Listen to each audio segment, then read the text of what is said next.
Mon nom, c'est Elia. J'ai un nom complet qui vient de chez nous. Mais ce que je peux vous dire, c'est mon nom de Ziadia Elia. C'est un nom qui vient du ciel des cieux, hein, qu'on ne peut même pas dire sur cette terre sans avoir été autorisé par le Père Yahva.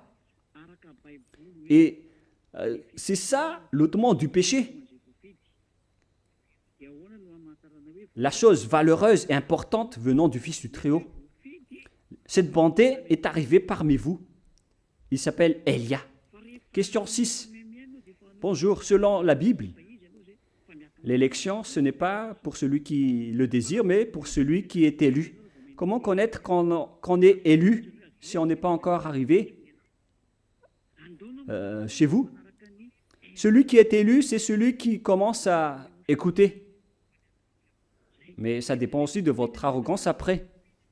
Une fois que vous êtes élu, alors vous avancez déjà en écoutant la parole de Elia. Moi, je vous appelle maintenant. Rejoignez-moi, ne vous laissez plus être tués. Prenez une décision de suivre Elia. Allons tous vers Yahushua. Et si vous êtes élu, alors vous avancez directement. Mais si vous n'êtes pas élu, alors c'est à ce moment-là que vous critiquez, vous répondez avec des fausses excuses qui ne sont pas cohérentes. Mais si vous êtes bien élu, alors vous savez bien écouter cette parole. Voilà donc la réponse pour vous. Bonjour. Question numéro 7. Pourquoi vous ne respectez pas le sabbat? Parce que le sabbat, je vous ai déjà enseigné depuis longtemps que c'est réservé aux Israéliens. Aucune autre nation ne peut respecter et observer le sabbat.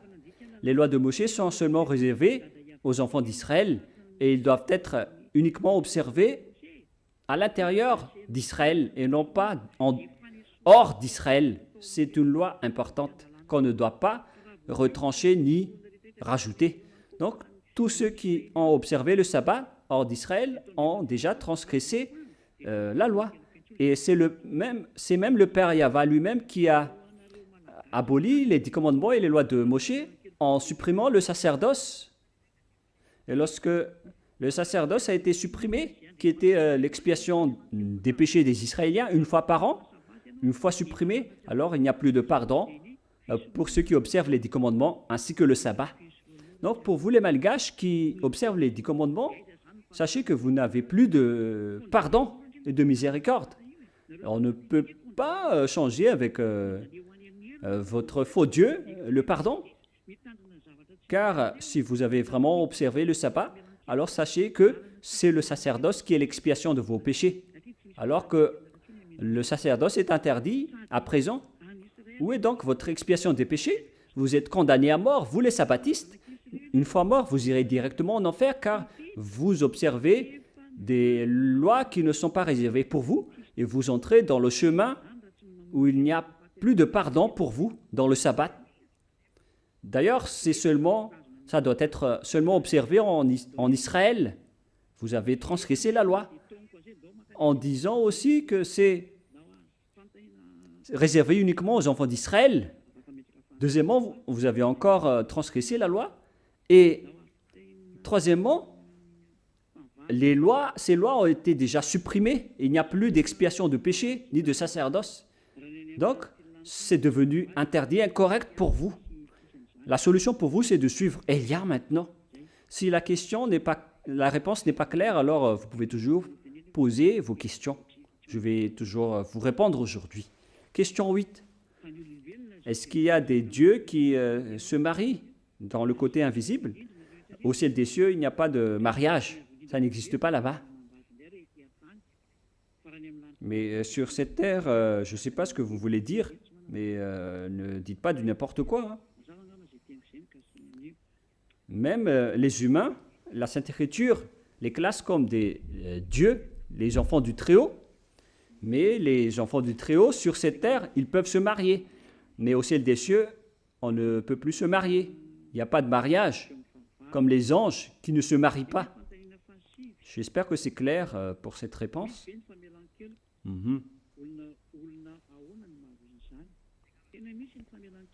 Voilà donc pour la réponse à cette question. On est à la question numéro 8. Question numéro 9. Est-ce que l'expiation des crimes existe? Et c'est quel genre de personnes qui peuvent l'avoir? Il y a l'expiation et le pardon si vous n'êtes pas encore avec Yahushua. Donc, si vous êtes un pécheur, si vous arrivez en Yahushua après, auprès du Fils du Très-Haut, le Fils du Dieu d'Abraham, alors il y a vraiment l'expiation et le pardon pour vous.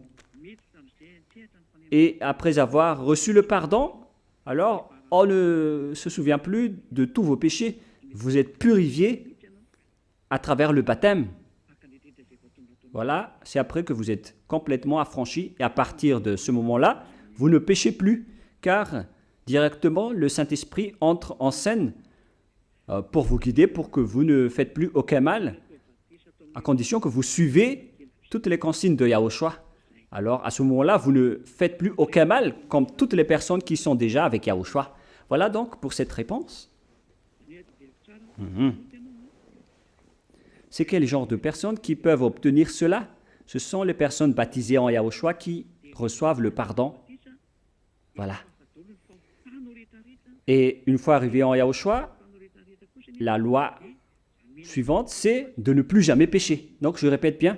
D'abord, vous êtes pécheur, mais si vous croyez en Yahushua, alors vous suivez Yahushua. Et une fois arrivé en Yahushua, vous êtes convaincu en lui, vous êtes baptisé, vous êtes purifié et effacé de tous vos péchés. Et après, on vous donne le Saint-Esprit et on vous ordonne après de ne plus jamais pécher. C'est-à-dire, il ne faut plus faire aucun mal.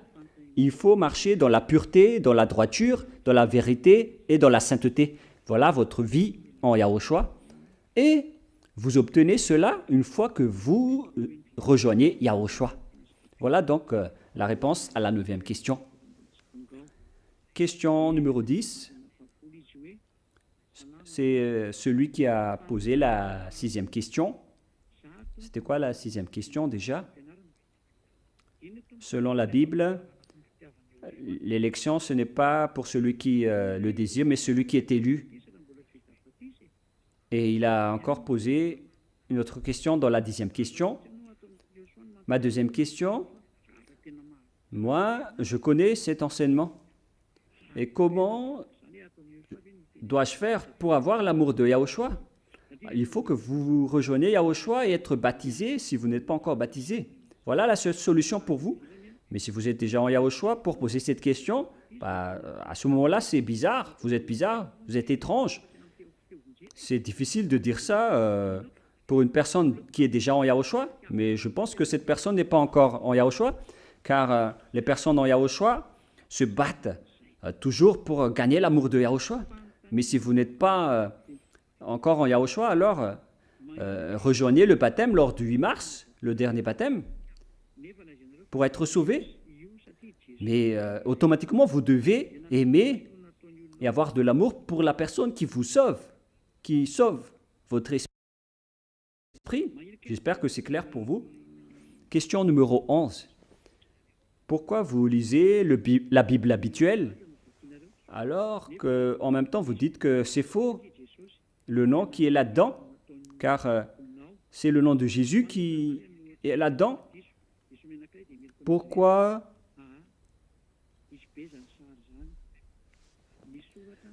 vous lisez la Bible habituelle alors que vous dites que le nom de Jésus, c'est un faux nom que les gens ont mis là-dedans? Donc, c'est un pécheur qui a écrit la Bible.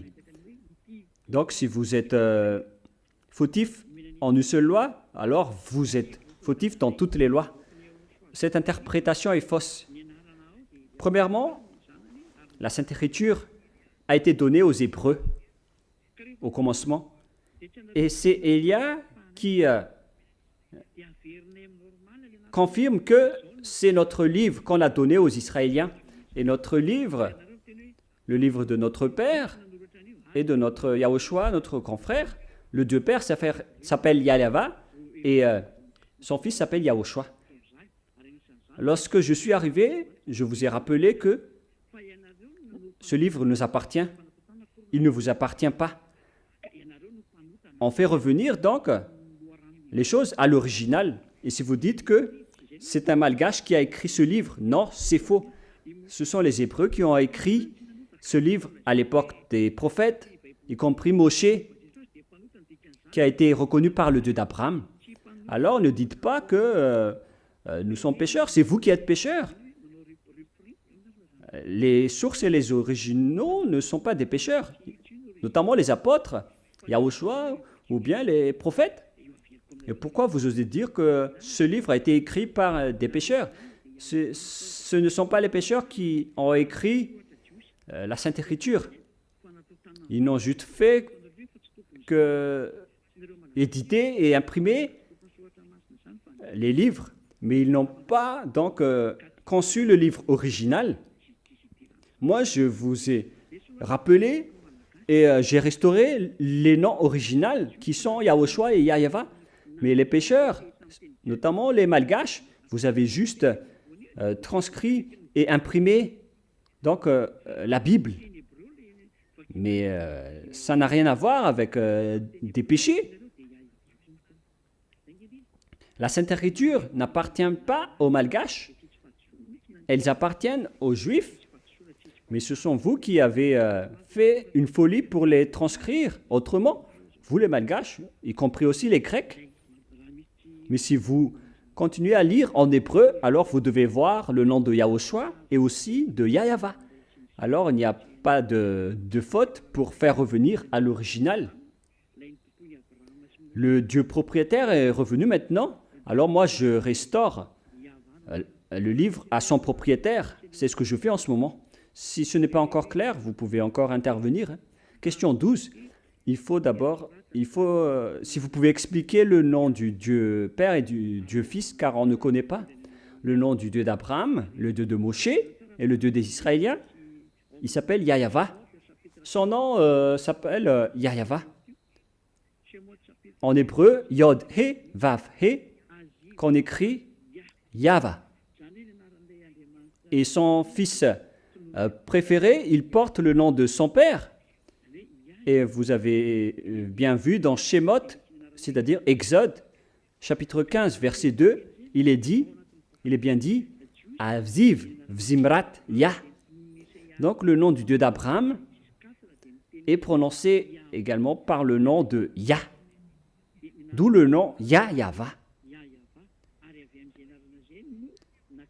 Et d'après cette parole, dans le livre juif, donc le nom du Dieu d'Abraham qui a été prononcé par Ésaïe, dans Ésaïe 26, 4, on prononce bien le nom de Yahva, Yahyawa. Donc le nom du cher du Père, c'est Yahyawa.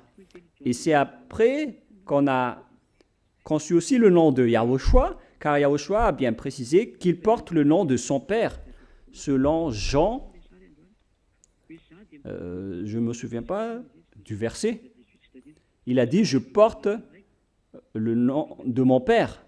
C'est Jean chapitre 11. Mais lors de l'enseignement concerné, je vais m'en souvenir parce que le schéma n'est pas ça aujourd'hui. C'est dans Jean 17, 11. C'est Jean 17, 11. Moi, je porte le nom de mon Père. Donc, il porte le nom de Yah, le nom de son Père. Et le salut, on trouve ce nom avec le livre de Moshe dans Nombre 13, 16. C'est là-dedans qu'on voit le terme Yahushua, Yoshua, ou Josué, le chef de l'armée d'Israël après Moshe. Et c'est ce Yoshua que Yahushua a précisé après que c'est Moshe qui a écrit tout ce qui me concerne, car à l'époque, le nom du Sauveur, c'était Yehoshua. Donc, Yahushua, il a porté donc le nom de son père Yah, avec le nom du Sauveur Yehoshua. C'est pourquoi aussi vous prononcez Alléluia, qui veut dire gloire au Père Yahva, Yah. C'est pourquoi donc il porte le nom du Père Yah, et en plus de cela, il porte le nom du salut. C'est Yah qui porte le salut, d'où le nom de Yahushua. Et tous ceux qui ont suivi ce nom original sont ôtés de leurs péchés et ne pêchent plus. Voilà. Voilà donc l'explication pour vous. Si ce n'est pas encore clair pour vous, mais moi je suis sûr que vous avez bien compris. Question numéro 13. Si jamais ce n'est pas encore clair, vous pouvez encore poser d'autres questions. Bonjour. Donc, il y a encore des péchés dans le royaume de Yahushua parce que vous avez encore un avocat? Mais pourquoi vous avez dit que vous êtes déjà parfait? Vous voyez ça avec la mentalité des méchants? À quel moment je vous ai dit qu'il y a des pécheurs en Yahushua? Il n'y a aucun pécheur parmi nous. Nous sommes tous parfaits. Mais moi, je vous ai parlé d'un péché involontaire, d'un accident, selon les circonstances. Il est parti plus tôt, mais il a été pris par les embouteillages. Il était en retard. Donc, c'était les circonstances qui ont causé le retard. Mais vous ne voulez pas écouter. Ça, c'est involontaire. C'était à cause des obstacles et des accidents que ça s'est arrivé. C'était un exemple que je vous ai donné. Mais les gens en Yahushua sont parfaits et ne font pas de folie. Ça n'existe pas avec nous en Yahushua. Mais ce sont les obstacles des gens que les gens font contre nous qui peuvent causer ce genre de situation. Mais il n'y a aucun pécheur en Yahushua. Voilà la réponse pour vous. Mais vous avez une mentalité bizarre. Mais parce que ce sont les bus qui étaient en panne ou en retard, ou c'était à cause des embouteillages, et ce n'est pas notre problème. Hein.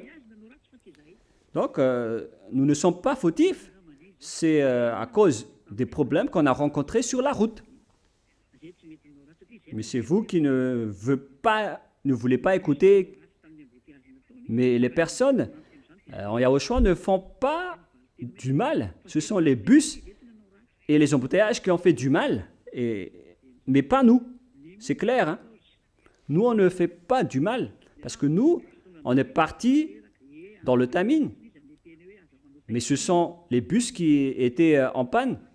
Ce sont les bus qui sont responsables, ainsi que les embouteillages. Mais ce n'est pas nous qui ont fait du mal. Numéro 14. Bonjour, il n'est pas venu pour détruire, mais pour les accomplir. Il est bien venu pour accomplir la parole qui dit « ne pêche plus ». La réponse est claire. Question numéro 15. Bonjour, il y a une parole dans Romains 33,9 qui dit que tout le monde est pécheur. Oui, toutes les personnes sont pécheurs s'ils ne sont pas encore arrivés en Yahushua. Mais après qu'ils sont arrivés en Yahushua, alors Yahushua est paru pour enlever ses péchés et il n'y a aucun péché en lui. Après le baptême en Yahushua, donc, vous avez le Saint-Esprit, le vrai Saint-Esprit, qui ne vous rend pas pécheur. C'est le Saint-Esprit venant du Père Yahva qui vous guide pour que vous ne faites plus aucun mal et vous ne faites plus aucun mal après. Voilà donc la réponse à cette question. Cette question est un peu vaste.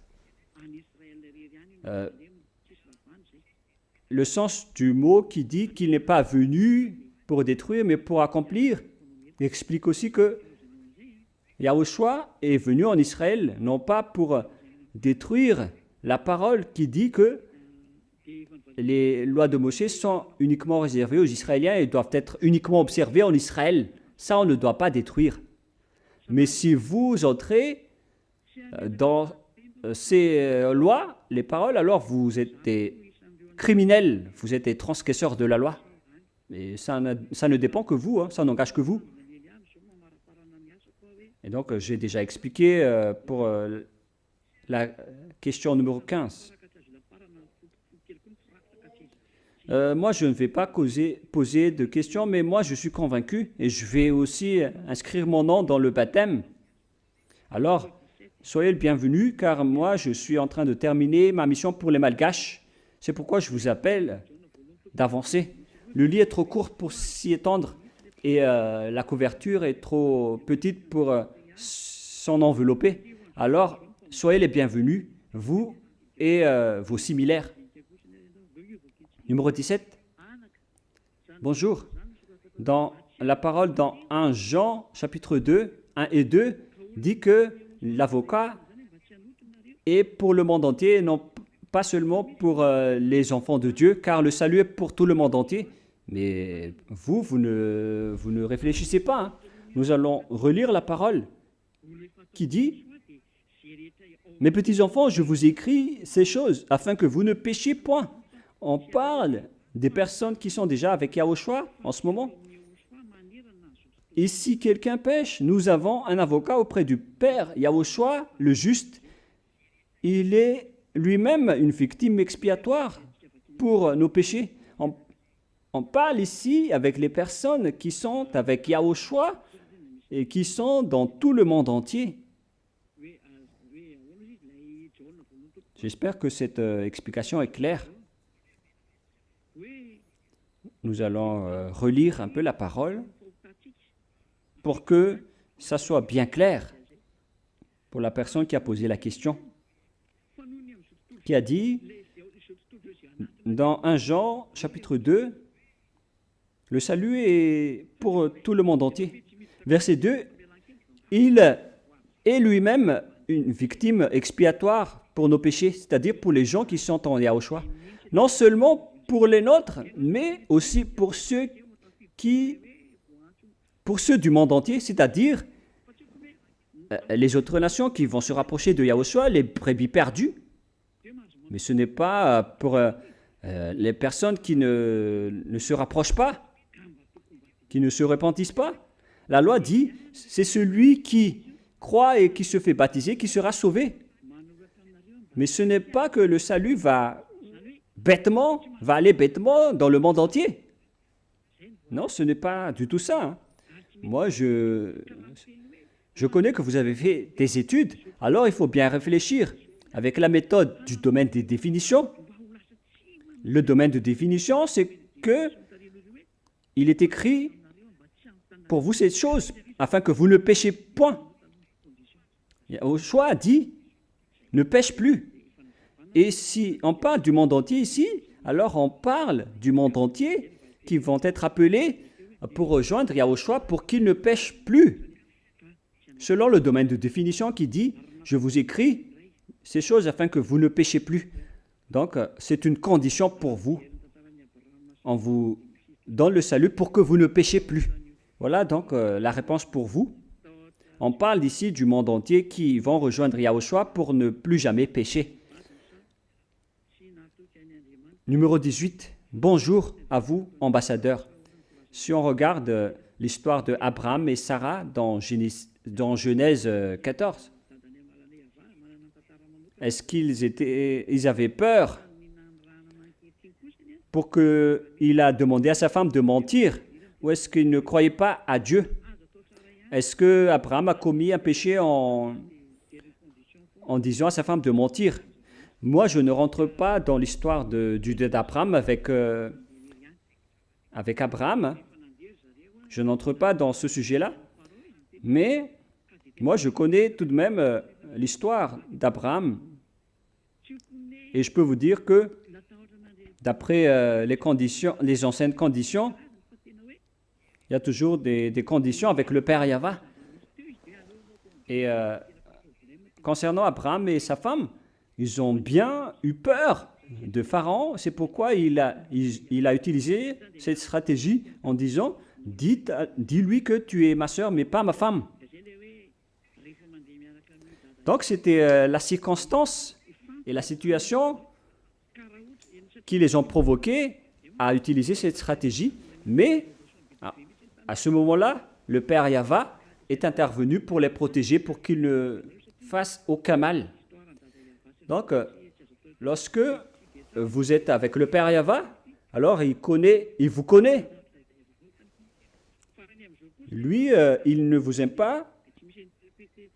Il n'aime pas que vous faites du mal, mais au début, les conditions étaient différentes et on ne c'est pas bon d'interpréter euh, les choses personnelles pour le Père Yava. Parce qu'auparavant, les paroles n'étaient pas encore précisées. Mais au contraire, maintenant, les paroles ont été précisées. Donc, on doit préciser aussi les choses. Mais pour Abraham, pour le cas d'Abraham, oui, il a vraiment menti. Il a dit à sa femme de mentir, mais au final, le Père Yava a vu les circonstances et il les a protégés. Le Père Yava, il fait ce qu'il veut. S'il veut vous pardonner, alors il vous pardonne. Parce qu'à ce moment-là, il n'y avait pas encore de règlement ni de loi qui ont été précisées. D'ailleurs, ce qu'on attendait d'Abraham, c'était sa foi. Et on n'a pas compté sa conduite.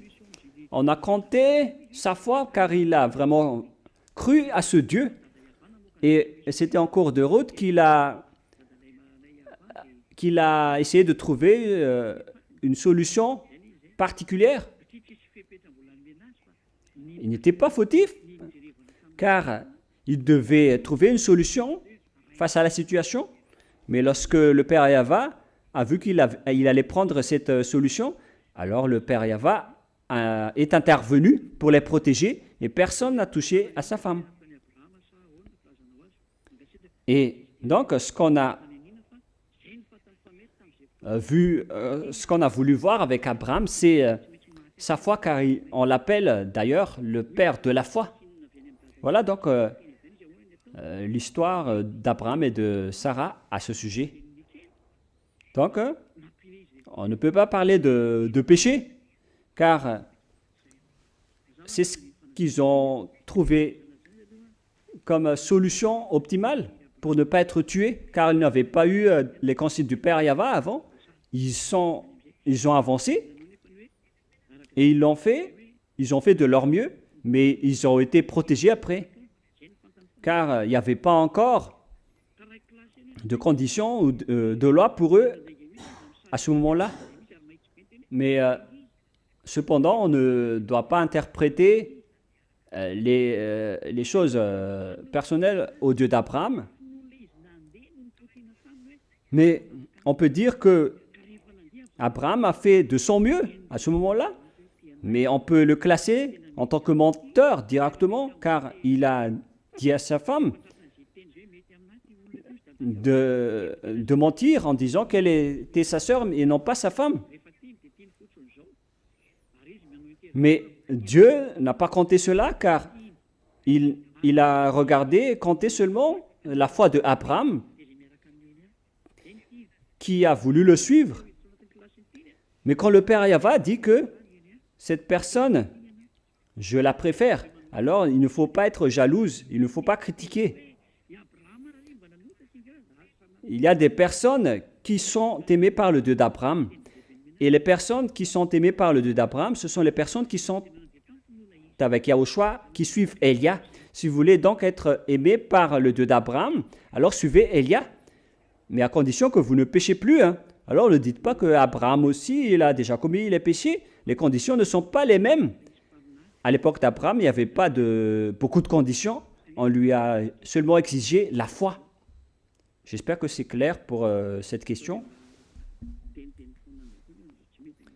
Numéro 19.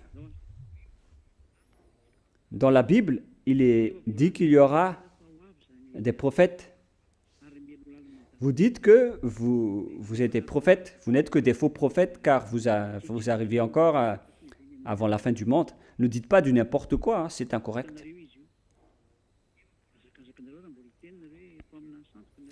On a déjà dit que Elia va arriver et il va arriver avant le Père Yava. Pour le connaître, c'est que les gens qui le suivent sont ôtés de leurs péchés, que personne ne peut réussir à faire. Ce sont seulement nos envoyés du ciel des cieux qui peuvent le faire. Vous voyez maintenant que l'ôtement du péché est devenu réel. Moi, je guide les gens pour qu'ils ne pêchent plus.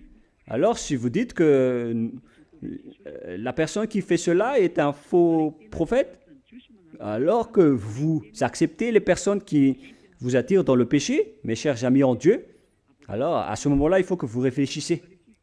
Le prophète, c'est celui qui apporte, qui prêche Yahushua. C'est celui qui a l'esprit de la prophétie. C'est celui qui prêche la parole qui dit ne pêche plus. Dans Apocalypse 19:10, il est dit que l'esprit de la prophétie se trouve dans celui qui prêche Yahushua. Et Yahushua a dit ne pêche plus. Voilà donc la réponse claire pour vous. Numéro 20. Bonjour. Le nom du Seigneur en malgache veut dire que c'est le nom d'un Seigneur qui est mort. Donc c'est un faux nom également.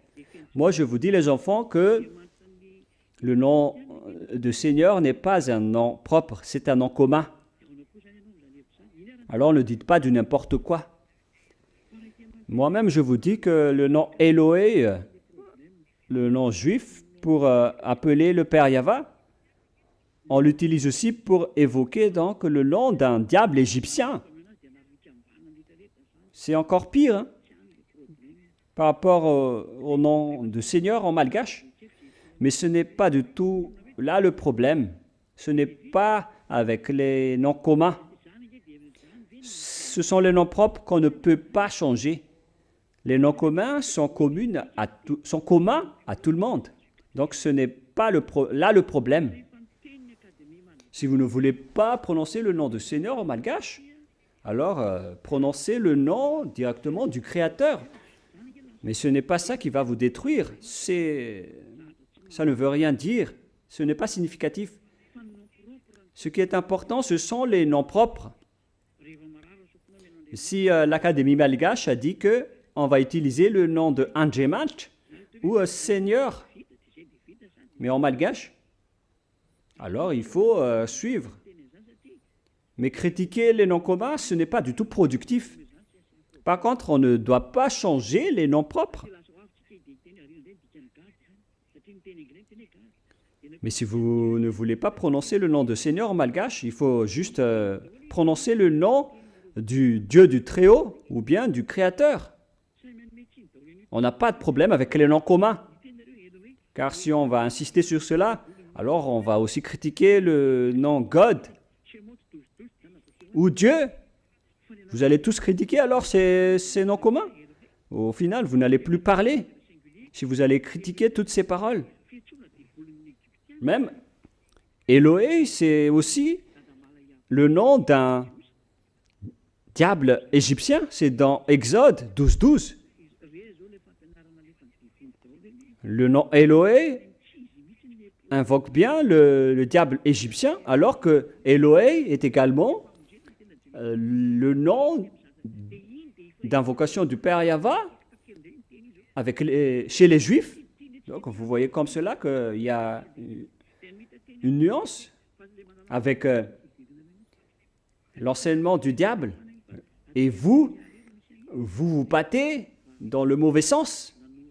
À cause d'une seule parole, vous pouvez construire une secte et vous allez trouver une autre parole, alors vous allez aussi créer une autre secte. Mais pourquoi vous ne trouvez jamais la parole qui ôte les péchés? C'est parce que vous n'avez pas cette autorité. C'est Élia seulement qui a cette autorité. Donc moi, je vous ai enseigné donc qu'on ne doit pas rentrer en profondeur avec les noms communs. Ce n'est pas là le problème. Donc les noms propres sont Yahva et Yahushua. On ne doit pas donc changer ces noms, on ne doit pas les donner des équivalents. Ce sont des noms propres. Il ne faut jamais changer. Il ne faut jamais changer les noms propres. Question numéro 21. Deuxième partie de question pour moi. À quel moment le Fils de Dieu a représenté le diable? Car les pécheurs viennent du diable.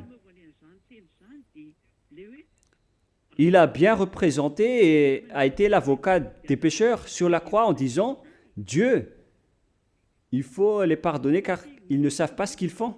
Vous ne répétez que ma parole là, mais vous ne savez pas l'utiliser.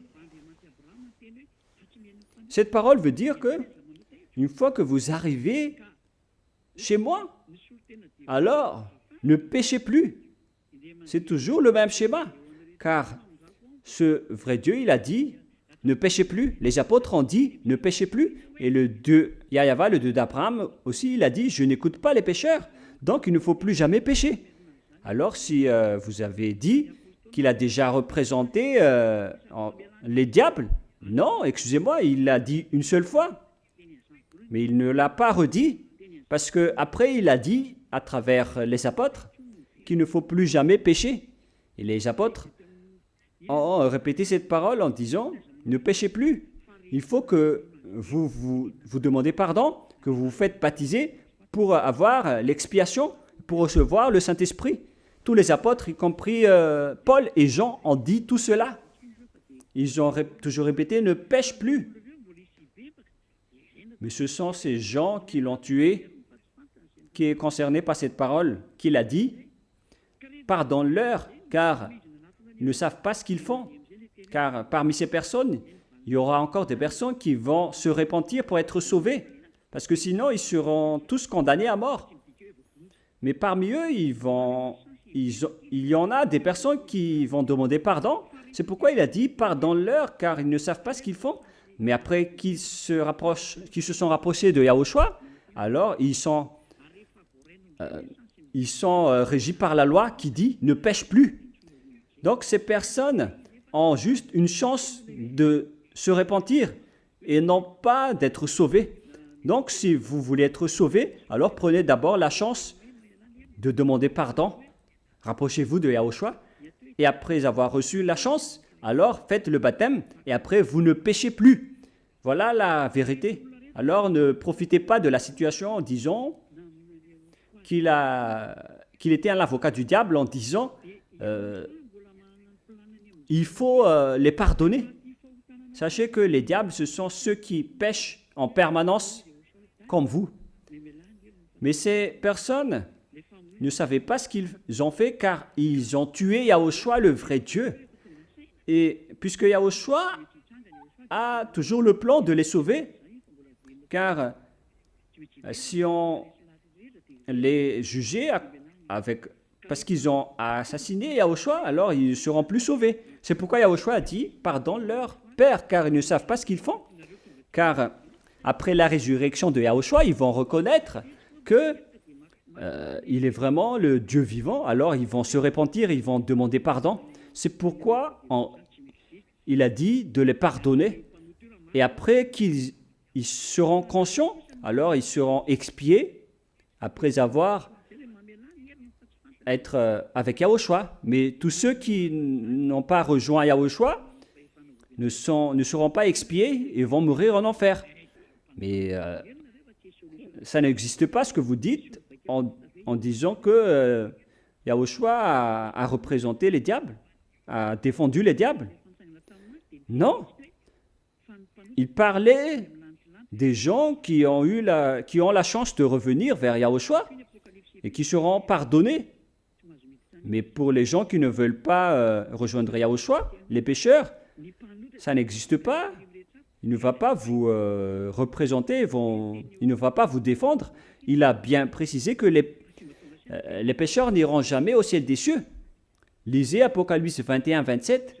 Les souillés et les injustes n'iront jamais dans le royaume de Dieu. Dans Apocalypse 21, 27, il est dit que les pécheurs iront dans les temps de feu et de soufre. Comment est-ce possible d'aller au ciel des cieux pour vous? Voilà la dernière parole de Yahushua, les pécheurs iront en enfer. Alors soyez conscients et écoutez bien la parole. Je crois que c'est clair. Question numéro 22. Bonjour. Quelle est la différence entre Yahushua et FKFM alors que vous tous, vous ôtez tous les péchés? Excusez-moi. Hein. La FKFM, c'est une église qui prône les prodiges et les miracles, mais il n'ôte pas les péchés. C'est vous-même qui avez dit, le nom en premier. Hein. cette église note pas les péchés. Déjà, il prononce le nom de Jésus, qui ne note pas du tout les péchés. Et si jamais il prononce aussi le nom de Yahushua, alors sachez ce sont des pécheurs. Alors si vous voulez être avec eux, alors tant pis pour vous. Mais le Yahushua qui ôte les péchés, c'est celui qui est avec Ziadia Elia uniquement. On ne peut pas nous confondre avec ces autres églises. Question numéro 23. Bonjour.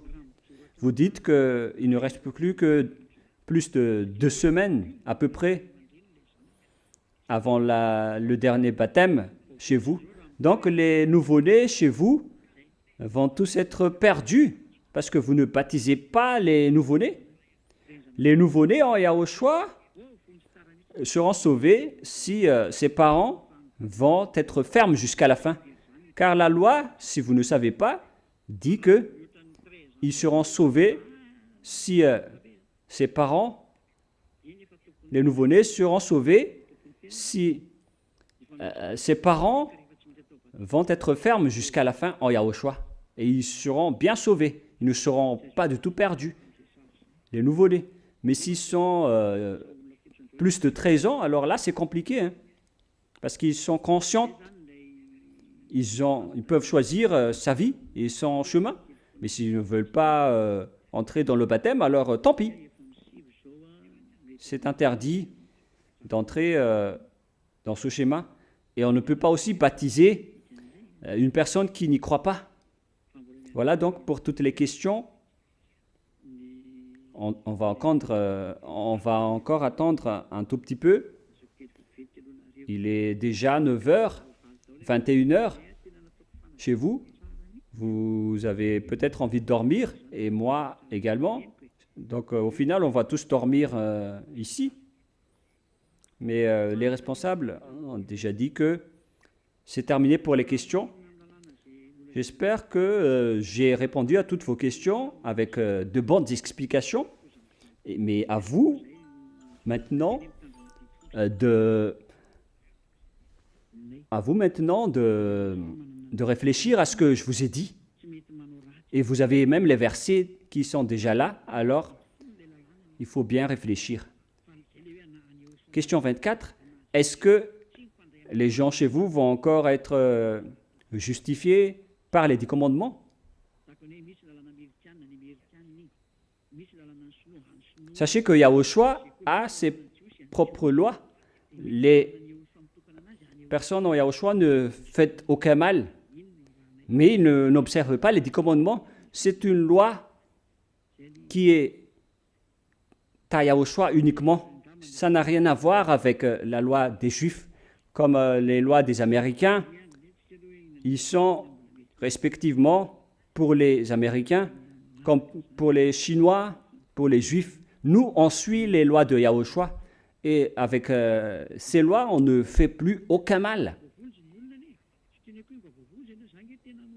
Donc voilà, vous avez bien reçu cette explication. On attend encore donc les prochaines questions. Posez vos questions. Posez toutes vos questions. Comme ça, vous serez sauvés, car je suis là pour vous sauver. Au cas où vous pensez que c'est une blague, ce qu'on a dit avec la fin du baptême après le 8 mars, ça va être terminé. Car la parole est accomplie en disant « Le lit est trop court pour s'y étendre et la couverture est trop petite pour s'en envelopper. » On va donc faire entrer pour ceux qui peuvent entrer, mais pour ceux qui ne veulent pas entrer, alors tant pis pour eux. Voilà donc la fin de la parole. Il n'y a plus de questions. Et on dit aux techniciens d'enregistrer, de bien enregistrer toutes ces explications, car c'est vraiment un enseignement en entier que vous allez diffuser à partir de demain pour un nouvel enseignement qui va porter le numéro 21 que le grand public pourra suivre à partir de demain. Donc, que Yahushua vous bénisse. Alors, il faut toujours appelez tous les amis pour écouter les enseignements, pour ne pas être tués par les fausses doctrines des religieux, car tous les humains sont tués par leur enseignement et ils les jettent en enfer. C'est un salut. Je ne suis pas le propriétaire de cette chose. C'est le Dieu d'Abraham qui est le propriétaire. Mais vous voyez cette grand signe, l'ôtement du péché. Voilà le signe, car c'est seulement lui qui sait faire cela. Même moi, je ne sais pas faire cela, je ne suis qu'un envoyé.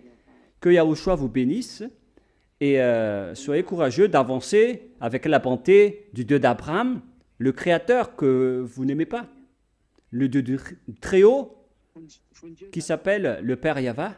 Que Yahushua vous bénisse. Et nous allons prier pour terminer la parole. Gloire à toi, Père Yahva.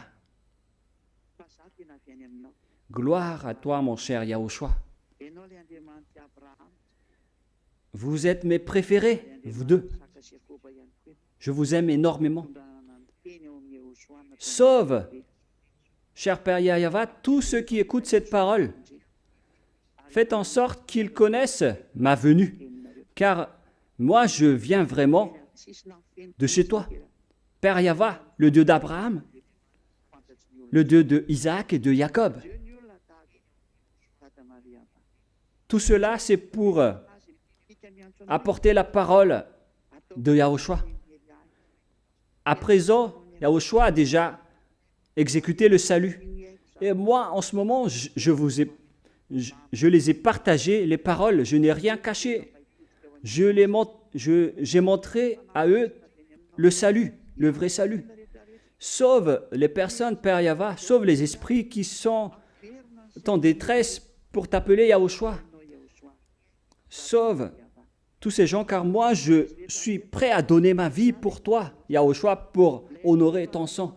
Sauve les gens pour qu'ils se tournent vers toi. Que ton Saint-Esprit appelle tout le monde pour que chacun court pour revenir vers la conscience, pour se tourner vers toi, Yahushua. Et Père Yahva, faites en sorte qu'ils connaissent tous que je suis ton envoyé. Ce qui est écrit dans la Bible, d'après tout ce que j'ai annoncé et j'ai dit tout à l'heure. Faites en sorte que ton serviteur que tu as choisi qui est déjà là, dans cette île de Madagascar, l'île que tu as élue. Ouvre leur conscience pour qu'ils voient que je suis déjà arrivé. Protège toutes les paroles que j'ai données aujourd'hui, Père Yahva Yahushua. Sauve les gens, car moi je vais prendre soin d'eux pour les ramener chez toi, Père Yahva Yahushua. J'espère que cette parole est déjà entre vos mains et que vous allez faire courir les gens pour se rapprocher de vous. Car il faut, Yahushua, qu'il me trouve le plus rapidement. Car Elia est déjà en train de faire le tour du monde pour qu'il voie la lumière. Gloire éternelle à toi, Père Yahva. Merci infiniment, Père. Et au nom de toi, Yahushua, je fais toutes ces prières. Alléluia. Amen. Donc, je vous souhaite à tous d'être bénis par Yahushua et à notre prochaine réunion. Au revoir.